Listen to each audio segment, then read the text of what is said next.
ঢাকার কাওরান বাজার, যেখানে প্রতিদিন বাংলাদেশের বিভিন্ন প্রান্ত থেকে আসে কাঁচা সবজি।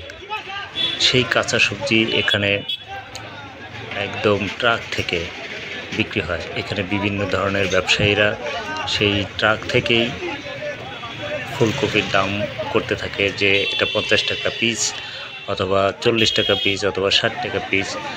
সেই ট্রাক থেকেই দাম করে তারপর ব্যাপারীরা সেখান থেকে কিনে নিয়ে যায়। এভাবে প্রতিদিন রাতে বিভিন্ন ধরনের সবজি আসে ঢাকার কাওরান বাজারে।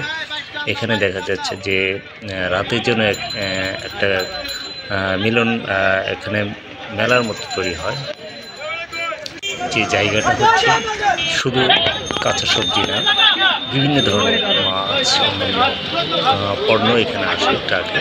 তো আজকে আমরা দেখতে পাচ্ছি যে ফুলকপি উপর থেকে ছুঁড়ে ছুঁড়ে ফেলছে, ঘুরে ঘুরে ফেলছে। মানে যখন ব্যবসায়ীর সাথে বেচা কেনার একটা ঠিক হয় যে পিস কত করে, কম কিনলে পরে বেশি দাম পড়ে, আর যদি বেশি কেনা যায় তাহলে সেক্ষেত্রে এক একটা দেখা গেলে 40 টাকা, 45 টাকা অথবা 50 টাকা দরে বিক্রি হয়। এভাবে উপর থেকে কুলিরে ফেলতে থাকে। তারপরে সেখানে নিচ থেকে ব্যবসায়ী যে যারা লোক নিয়ে আছে তারা মালগুলো এভাবে ধরে এবং তাদের ঝাঁকায় ভরে নেয়।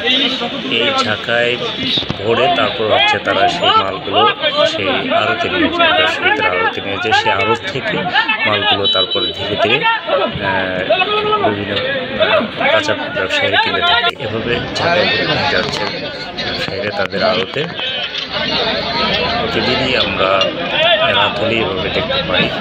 এটা নিত্যদিনের দেখা যে আড়তে নিয়ে যাচ্ছে ব্যবসায়ীরা বাঁধাকপি, ফুলকপি এভাবে করে নিয়ে যাচ্ছে লগ্নি। এদেরও এক ধরনের পেশা। এই পেশা নিয়েই তারা জীবনযাপন করে থাকে।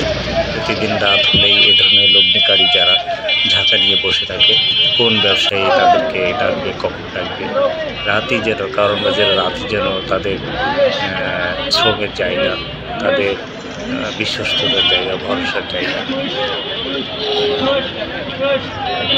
প্রতিটি ট্রাকই যখন আসে তখনই মনে হয় যে কী জন্য এসে পড়েছে।